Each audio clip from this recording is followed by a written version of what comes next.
the other one. That's true. That's true. Every revolution, began with first with an idea. Yes. One person's idea. Okay. How does a wildfire start? With a spark Yeah, that's true. and a small flame, and then that flame is fanned and it spreads. Well, this idea is not mine alone. This idea of mine is spreading like wildfire across the United States. Look at California. California tried all of these socialist, left wing, take your money ideas, and they're going broke. The southern border is at war. It's a drug war. Got drug dealers fighting over the United States border, and we have the United States government and the Congress sitting on their hands. We have the government of the United States saying, don't shoot the drug dealers, arrest the border guards for shooting the drug dealers. They're saying, don't go after the terrorists for knocking down buildings and for waging war on us. Let's have them in a trial in Manhattan. We are losing our way. So we need to restore our way. Sometimes what it takes is someone in the night to give a warning. It was one man, Paul Revere, who got the word that the British were coming. And he got on a horse, and that one man alerted all of the people of the town and the village and let them know that they were coming and to defend themselves. So by one man making the warning, everyone else was able to come out and defend themselves. I hope to be the voice that gives warning, that animates, to be an agent of change, to light the fire, to spark the movement that will restore the United States of America back to its original principles in the United States Constitution. Okay. Will it be easy? No. But so what? We have a few minutes to wrap up. I just want to ask you now, we're still at war.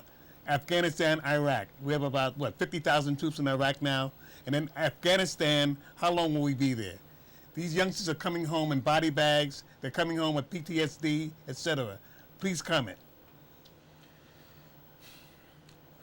First of all, the wars in Iraq and Afghanistan have been going on just about as long or longer than Vietnam. The United States Congress is the only body empowered by the Constitution to wage war and declare war. No war has ever been declared. The United States Congress hasn't declared war, and the President of the United States has not asked for declaration of war. We are in two treaty conflicts. And a lot of people need to understand this, and I'm sorry to get in teaching mode, but it's important that you understand what this is. Iraq was a United Nations resolution. It was to enforce a laws broken or resolutions broken underneath the United Nations treaty. So we are in Iraq by a UN treaty. We are in Afghanistan under a NATO treaty. So we are not underneath the auspices of the Constitution, so we are not technically at war. We are the police. Somebody broke the law in Afghanistan, and they called the police. Someone broke the law in Iraq, and they called the police. We've already arrested and done the criminals that committed the crimes. It is time for the police to come home. So it's not a war. Okay? Terrorism is a psychological warfare. It is a tool. It is a weapon of war. You do not fight a war with soldiers against the weapon. Okay? So therefore, we cannot be at war with terrorism. That's like being at war with a tank.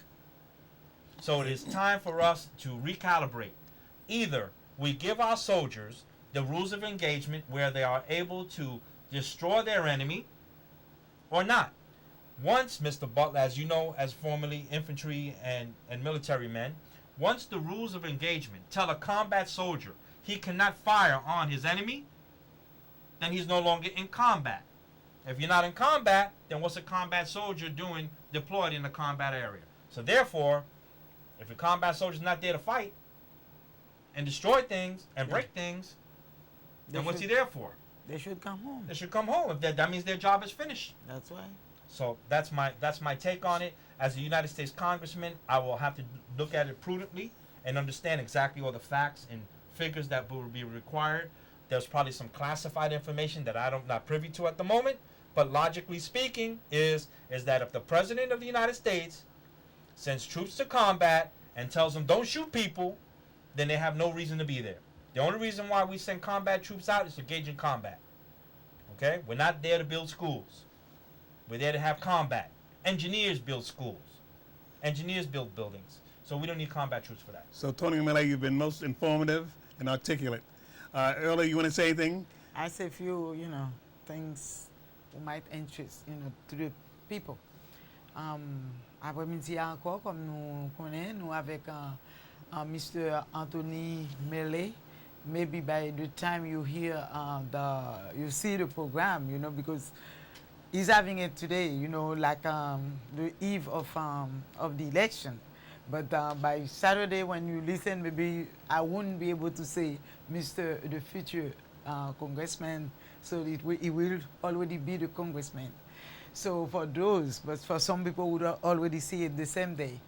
And nous comptons pour nous ensemble avec lui après-midi, so il saute mettre un paquet de facts dans la situation. So il dit nous que c'est Anthony Mele qui fait un pile d'activités, son entrepreneur lié, et il fait un pile l'autre activité, il c'est un vétéran, et un pile bagaille. Moi-même, avec Dieu, je toujours il a fait un pile d'activité dans la communauté. Donc, il dit que il est venu pour US Congress. Nous connaissons pour le 17e district dans US Congress, New York. Donc, il fait nous connaître que lui-même, il est là pour changement. Il a remis un pile bagaille, aller bien. Il a remis taxes nous qu'a payé pour nous connaître qui gens sous travail pour un cob ou supposé use cob là. C'est pas moun, c'est pas gouvernement, c'est pas l'État qui pourra prendre cob là dans main nous. Ou toucher $10 ou bien pour gagner $10 dans main on. Yo pas supposé avoir 3 pour prendre yo même pour prendre 7. Donc il dit nous que lui-même il a un pile l'autre point of view dans la situation. Donc